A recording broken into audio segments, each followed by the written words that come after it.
So if we go to the next slide, we'll see what a feminist dictionary defines honey as.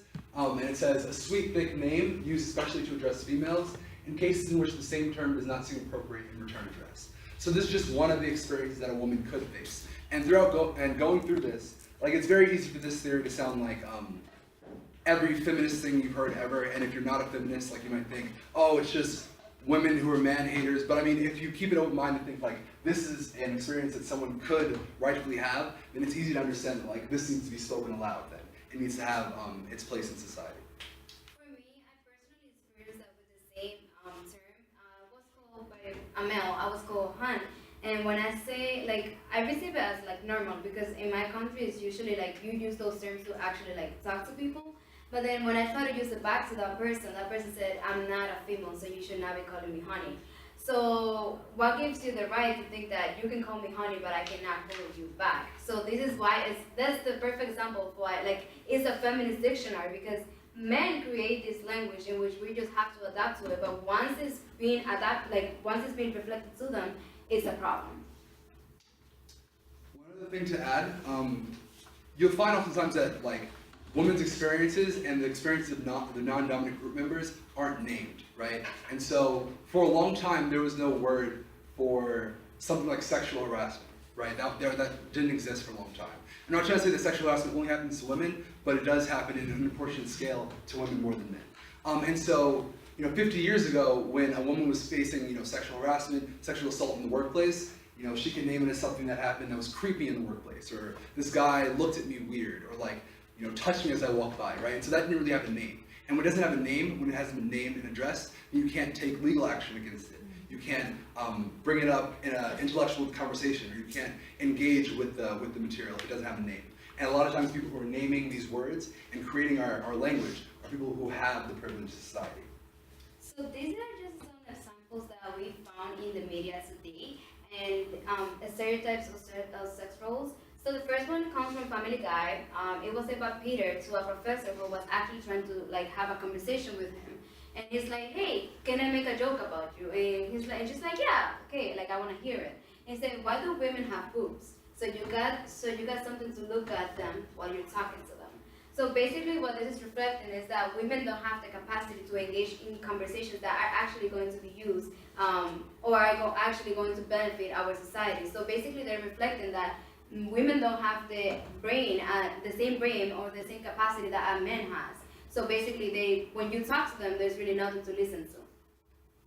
Another example is from The Office, when Michael sees another guy in the office and gives him a high five, and then he refers to the secretary, her name is Pam, I think. Anyone watch The Office? Some people. Yeah. And he says to her, it's a guy thing, as to mean you wouldn't get it, or this is exclusive, this is happening within this interaction, you would understand it, right? And so that kind of just mutes the understanding and mutes the opportunity for engagement interculturally between those two cultures there. So we also found some stereotypes in Disney Channel. I'm just going to read some of them, and I'm pretty sure you guys are familiar with the princesses and all of that. So we have Ariel, and it says, it's okay to abandon your family, drastically change your body, and give up your strongest talent in order to get your man. Once he sees your pretty face, only a witch spell could draw his eyes away from you. So this is basically going back to where we say that a female has to change who she is in order to be accepted in the society. So for her, she has to give up her voice in order to actually be considered a human. So she had to change who she was to get the attention of a man. And then we also have Jasmine, and it says, as a woman, your political worth is reduced to your marriage. So basically, you may know the story of Jasmine, who she had to marry somebody that she didn't like because her parents told her to do so. And that goes back to religion as well. A lot of females have to adapt to what the man wants. For example, in Israel, people have to actually say that it's okay to have two partners. But if a female wants to have two partners, it would have been a problem. In this example with Ariel, the Little Mermaid, she's literally giving up her voice. She's literally becoming muted.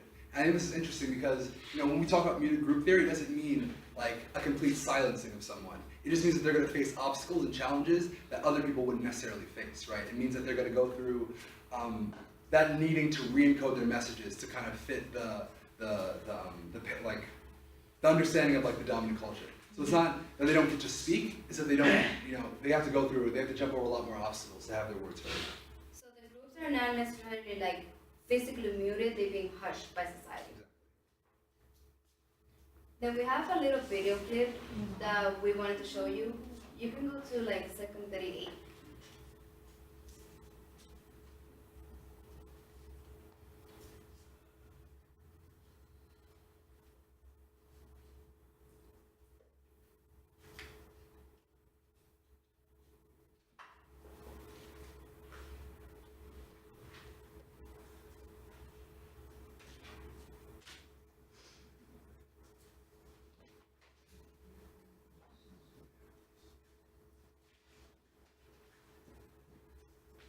If you hit escape, maybe if you hit that button down there, hit that one, you see the volume over. Over here. Yeah.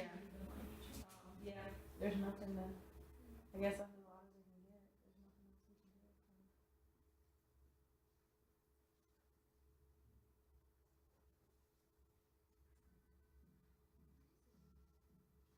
You can count it here and we'll explain afterwards as well. I'll hurry up.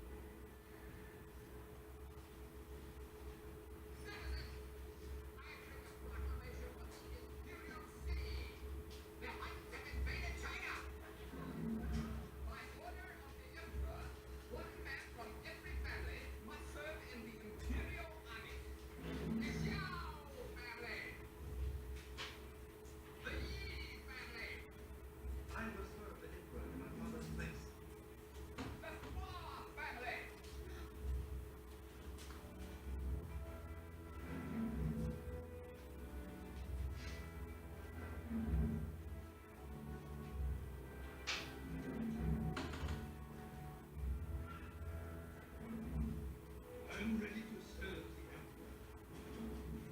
Father, you can't go. Please, sir. My father has already fought for me. You would do well to teach your daughter to hold her tongue in a man's presence.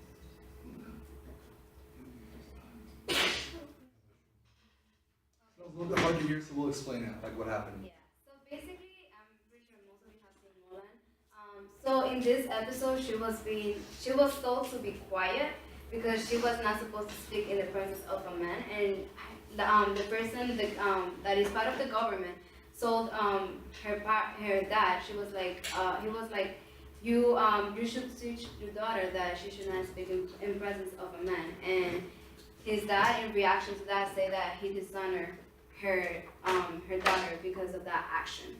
So this just goes to show that a lot of females have been like, they're not able to speak or they're not able to express themselves because she was just trying to protect him, looking out for the family. But her effort to actually look out for her family wasn't really, like, it wasn't seen good in that society.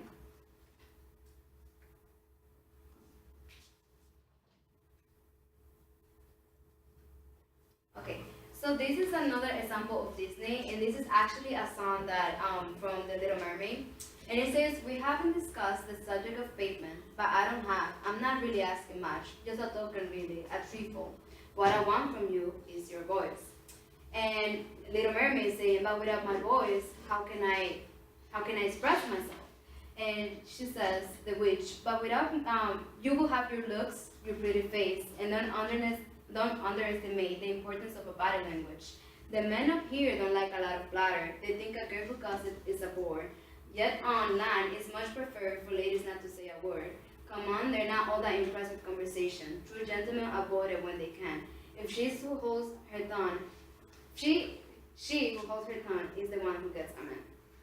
So basically, is again enforcing the idea that females that actually try to express themselves and try to like go out of that sphere that the society has created for them to be quiet, for them to be submissive, are not perceived as okay in society, and for that they should actually adapt to what the society has already created instead of going out of the way to change that. Alright, so this slide says, why do people use the term women with the X instead of the A, or women instead of women spelled the traditional way? Just surveying the group. Does anyone think they know why, or have a guess as to why, or have seen this before? You guys haven't seen social media at all? No?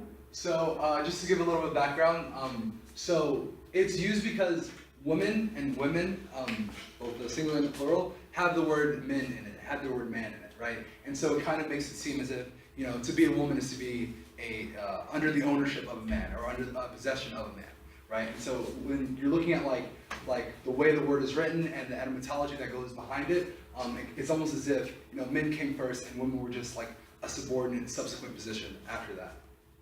And that's not only the only example that exists. Mr. and Mrs. Actually, Mrs. comes from the word Mr. So it's another, again, is emphasizing how females can come from men, and like they're the first ones, and we have to follow everything they say. So man and wife, human, male and female. One thing important to note here in man and wife, for example, the man is identified by his gender identifier, right? Whereas the woman is identified by her relationship to the man. So she's not being called man and woman, instead it's man and wife, because that's her relationship to the man. And then human is just emphasizing how we were created from man, and how everything that this example just again show that everything we do and everything the language that we use is come from a man perspective, or a man point of view.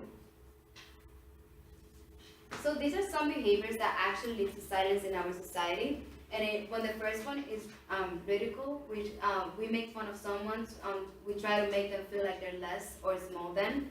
Then the other one is ritual. We use sexual rituals that will silence people. Example, the wedding that we used before.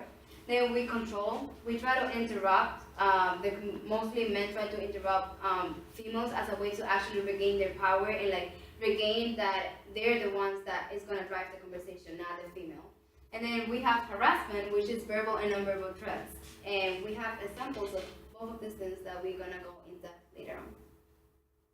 For the first one, we have a video of a female being, how many times she's being harassed throughout one day.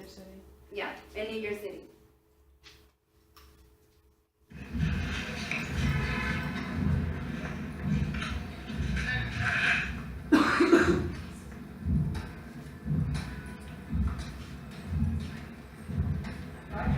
Today. That's not good. Every day.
So this is just one example. I actually was doing research and I found that men try to do the same experiment, but instead of being 100 times, actually men were 30 times. So it happened 30 times to men in a day, and to a female it happened 100 times in just 1 hour.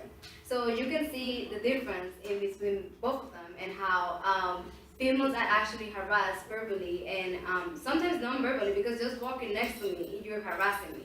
So this is something that females have to deal with in society, and it seems as okay because you're trying to get to know that person. So this is masculine power to name experience, and this is actually something else that I found really interesting. So how English language describes males and female different. So for men, the idea of having 22 words is just simply saying that you will find less negative characteristics about a man than you will find about a female. So you will have 200 words for what a man will have 22. So some of the words that are used to describe a man that is basically a playboy.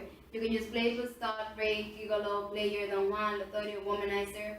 But then when you come to a woman, you can use slut, whore, hooker, prostitute, bitch, mistress, isolate, streetwalker. And you can see that they're more aggressive. So like, these are words that actually men, female use and are more passive, but when the man does the same thing to the female, it's actually more aggressive and it tends to be actually more harassing, like making female uncomfortable of who they are and what they do with their body or their options. How? So this class is over at 20 or 30? Should we skip this activity? 2 minutes? What do you guys, It's like a 5-minute type. Yeah. Okay, yeah, we'll move. Okay, so this is just an example of how many times in 30 seconds female have been interrupted. This is just a little video that I found and I wanted to show you guys. You guys can do the activity next class.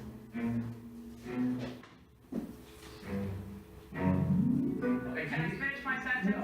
That's it. Hey, listen. خلاص طب اسكتي حتى استطيع ان اتكلم 15 minutes past the hour. We shouldn't be talking about theories. That has theories about horses out there. I can't believe I'm about to Goodbye, and I'll see you next time around, eh? Putin doesn't control everything that happens in Russia. I know, but We're getting absurd now. I'm really happy for you. I'll let you finish. But Beyonce had one of the best videos of all time. So once again, this just portrays the idea of how men are trying to lead the conversation and not letting women speak because they think they don't have the capacity to actually speak better than what a man will actually do. So basically saying that the man will do a better job than anything a female can do. And one thing that we'll get into during the critiques is like, it's easy to say, oh yeah, women do this to men as well, right? Or women walk next to men as well, or like catcall at men as well. But it's a different experience entirely. Because, these non-dominant groups have been systematically and institutionally like oppressed by the dominant group. It's hard to say that the same things that are happening are at equal levels. And it's hard to like, back with like real facts or anything besides just like you have to understand like experiences are different and perceptions are different based on the identifiers that you hold as a person.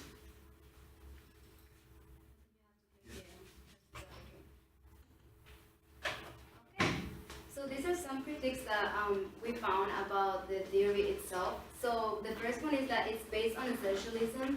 So basically the belief that all men and female are the same. So there is a huge amount of variety within affinity of groups, which is why people actually will say that the theory is not effective because between my own female there are a lot of difference. So it doesn't mean that I'm the same. Some female may not consider themselves as mutant, and some people may actually consider themselves as mutant.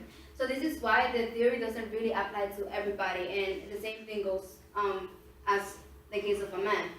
So some specific examples that we have is Oprah, Hillary Clinton, Kristen Whitman, and Elizabeth Dole. So these are some people that actually speak out in our community. So they're not really muted. They have a voice, and like they make sure that people actually hear what they have to say. So they use media, they use news release, they use social media as well to actually like show what they have to tell our society. And also inside of these specific examples, these women who have, risen to power and have gained like a public influence, it doesn't mean that they weren't a muted group. It doesn't mean that they weren't oppressed or they weren't going through the same things as other women. It just means that they got really good at assimilating into the culture that was created by men. They got really good at translating their own experiences to accommodate the people who created our language, right? The next critique is that there's not enough empirical data. There needs to be more up-to-date observable data. The last data collection was like in the 70s, and it's a drastically different world than it was then. and it's new experiences that are happening, and it needs to be more up-to-date information. Lastly, and this is like one of the good critiques, if you will, it reforms society. Muted group theory seeks to correct the voiceless nature among minority groups.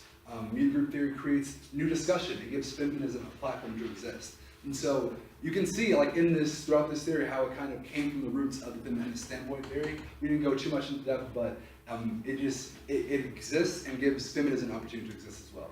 And lastly, muted group theory has clear values to affect change in society. There's research, I can't remember her name specifically, but she said that the reason why females are not being heard of society is because they're not confident enough. So that actually goes against what the muted group theory is saying, that instead of you being born into that society that's already made, you are not going out of your way to actually be confident enough to show the people what you have to say.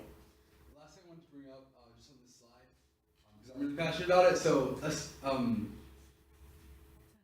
yeah, that looks at how this theory doesn't really talk about intersectionality, right? And so people who identify in multiple minority groups might, suffer from more mutedness than other people, right? So if you are, black and poor and gay and disabled, you're not gonna have the same experiences as a black man who has other privileges, right? And so that intersectionality isn't taken into account during the muted group theory kind of explanations. Muted group theory, the communication tradition, is critical because it's trying to seek a change in our society. It's semiotic because it's studying the symbols that we use and how we rituals are passed down from generation to generation and how we analyze them. And then it's cultural because you're actually analyzing the difference between, for example, white majority and then a black minority. So you're actually going back into two different groups. So the communication context, again, is cultural because of that interaction, and then the approach to knowing is critical because it involves power. So it actually studies how one society has more, one group of the society has more privileges than others, and how that creates a power imbalance. So in terms of the utility, how useful the theory is, all women are the same and all men are the same. So this is not true, right? And so you can't really use this theory to kind of generalize entire groups of people when it comes to the gendered experience, but then also in other identifiers. Also, women do not speak out in public, or women rather do speak out in public. An example is Hillary Clinton. Like I said before, she's someone who has become really good at kind of taking her own experiences, taking her perceptions of the world, and creating them and making them able to fit into the man-made language that we use today. So basically, people don't really find the theory useful at all.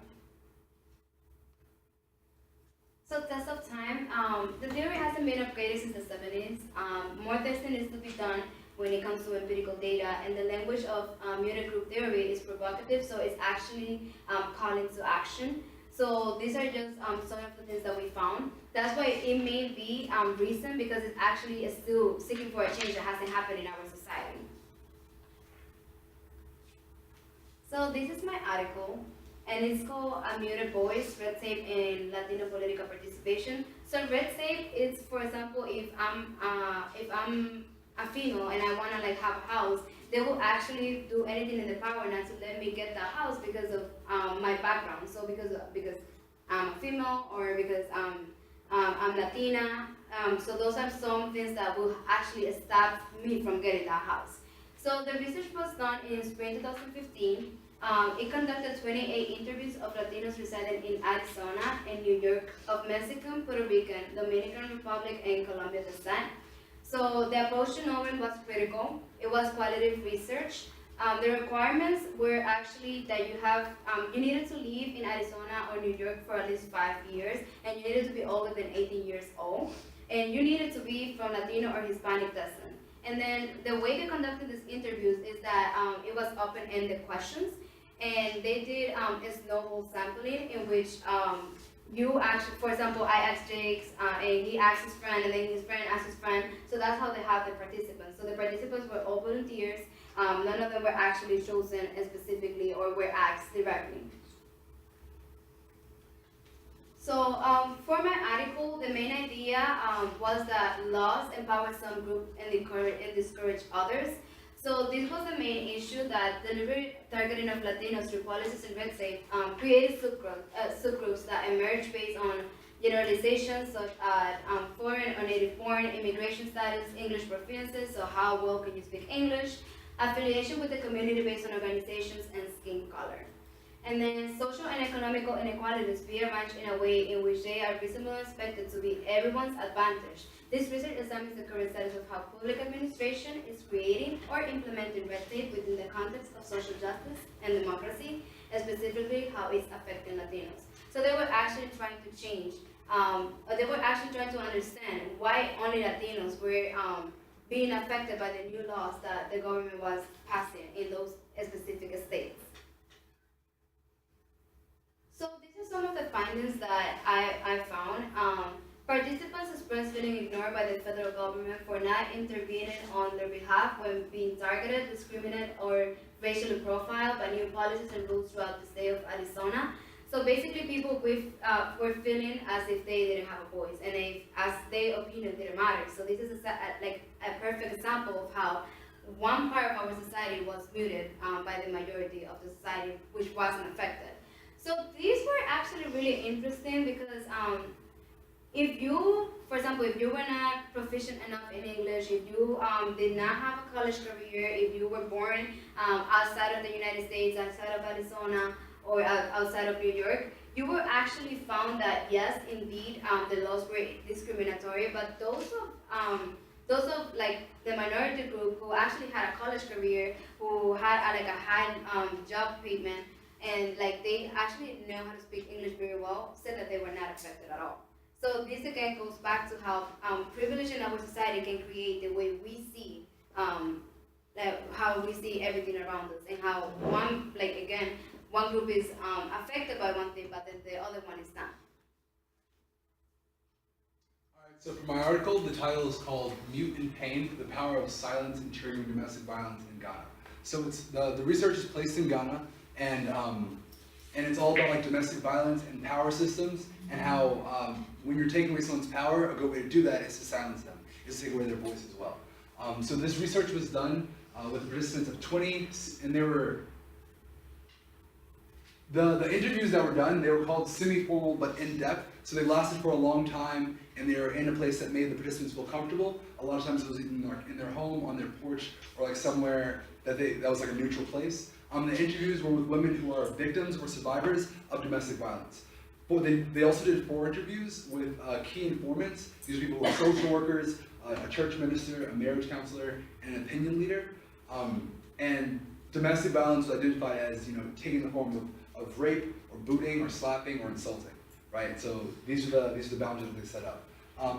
Here's a quote from it. Interviews were conducted with women until the point that no issues could arise from the interviews. So like I said, they were sometimes long-winded, but they were getting to the root of the problem. They were truly trying to figure out their experience and kind of build their narrative for them. The approach to knowing is critical and interpretive. It's critical because it's seeking change and reform in our policies and society, but it's also interpretive because they use just the nature of having these long-winded interviews made a very interpretive, qualitative research study. Again, just like Mabel's article, the research, they used snowball sampling. So by that, they went out and they found one woman who was the victim or survivor of domestic violence, but then they said, hey, do you know anyone else in our community who might be a victim of domestic violence? And so it was kind of like, they realized that they wouldn't be able to access a lot of people who are situated in a muted group. That's difficult. So instead, they seek to get into those close-knit communities where they rely on each other and build off each other's experiences. So of these 20 women, 5 of them left their violent relationship. They had parted ways, either divorced or something to that extent. 4 were widowed, so they weren't in the relationship either. But 11 were living with their abuser. So they were living with someone who either verbally, mentally, or physically abuses them on a regular basis. 17 of the women had at least one child with their abuser. This is because, and I'll get into a little bit more later, but this is because in Ghana, in the society, and during the time this research took place, it was very admirable to be a wife, to be a mother, to be someone who provides for their family, right? And even if that meant having to suffer from abuse or from sexual harassment or violence, they would do that because that's better than being someone who has no purpose, and that means not having a husband in Ghana at this time. 8 were engaged in formal work, and 12 in informal work. So that's something like, being a maid or something like that in your spare time when you're not caring for your husband and your children. And 20 had some level of education. So we're not talking about people who are like, who didn't know things, right? So a lot of times we like to kind of separate ourselves from the other. These are people who went to school, had jobs, sought out opportunities to kind of get involved in their society and be an active participant of their community, but they were also suffering from domestic violence and domestic abuse. This created a culture of silence, right? And so in domestic violence, there's this, don't talk about it, don't talk about it with your friends or with your family, don't talk about it at work, just kind of go through it and make it work, like make it work for you however you need to. And that culture of silence kind of just perpetuates that abuse still. So some of the quotes that I found particularly provocative and important in the article are up here on the screen. The first, the women had often suffered in silence in their families and communities, but many knew of and had secretly shared their experiences with other women experiencing domestic violence. So there were these close-knit communities where women who were survivors or victims kind of could talk about their experiences with someone else. Now they weren't talking about it with people who would actually change society, so the men, but they weren't talking about it with people who actually had influence in society, but it was actually just a way to kind of journal and diary your experiences. Secondly, some of the women conformed to notions raised by Gayek that an unmarried woman in the African culture is almost an anomaly and therefore abnormal. By implication, this pressures women to perceive that life with an abusive husband is preferable to being single. So this just goes back to what I was saying before, whereas it's better to be in a relationship where you're suffering every day than not to be in a relationship. And that kind of sets up this stigma around being the victim of an abuse. And lastly, a popular adage among Ghanaian society is that married people should not wash their dirty linen in public. So that's also a phrase that we have here in the States. It offers a reason for silence instead of rebelling against the abuse. And so you're not expected to talk about your experiences. In the article, actually, some of the transcript or some of the actual interview was listed into the article, and it said that women who tried to talk to their own moms about it or their dads or about it with their siblings about their abuse that they faced at home got laughed at or ridiculed, and that all plays into the just deal with your problems and deal with this issue of being a mute person in society. So some of the findings, the relationship between domestic violence, experience, and silencing, that's basically what the driving motive of the article is. It's, do these things have a relation to one another? Particularly define domestic violence as a misunderstanding between partners, which ended with male expression. Those are words that were used, male expression, but that actually means abuse, right? And so it was made okay for abuse to be the natural outcome of a bad discussion. Or I didn't do something the way that you like it done, and therefore my punishment is going to be, verbal or physical abuse. Next, there is a general lack of knowledge about domestic violence and inability to express one's experiences. So a lot of, women who are suffering from these, abusive households, they didn't have the words to express themselves. And that just goes back to mute group theory, meaning that you don't have the language and it doesn't serve you the way that it serves other people. So they couldn't name their experiences because they were never taught the words to name their experiences. Continuing awareness of discrimination and underreporting. So there was a lot of this was happening and still is happening, but it was underreported because of the stigma that came up. And also there's this weird complacency about it all. That I'm okay with being the victim of abuse because I've been told to be okay with it. Also exclusion. These women kind of sometimes feel excluded from society and trapped away at home until they get those opportunities to speak with other victims and other survivors. Another quote from the article says, "In our society, it is not allowed to always report your marital issues to any of the family members. You will even be laughed at. And so I will prefer to rather pray one day it will be over, or it will be well." So one of the weaknesses that And lastly, so just to finish up the article, the sex roles don't always, or don't allow women to pursue formal jobs. This is one of the rituals Mabel brought up earlier. In terms of ridicule, exclusion from law and even from the family. So a lot of women felt like they weren't a part of their own family and they weren't being represented in law. In terms of harassment, that's clear, that's obvious, that's the domestic violence. Control is the fiscal dependency. So most of these women didn't have these formal jobs and couldn't provide for themselves, so they had to stay in these relationships. And the society is perceived to be a secular state, but religious cultural notions kind of also force women into this subordinate position in society. So they would say like, it's, you know, where God wants me to be, or it's where I'm supposed to be. And so that all plays into that same stigma. So one of the weaknesses that I found in my article is that it was really biased in the sense that it really didn't go through, like, it was focused only on a minority group specifically instead of like actually including more different points of view. It focuses on Latino or Latino descent, but like there are other groups that are actually being affected by the same laws, such as Black people and etc. So like I feel like it was really biased in that sense.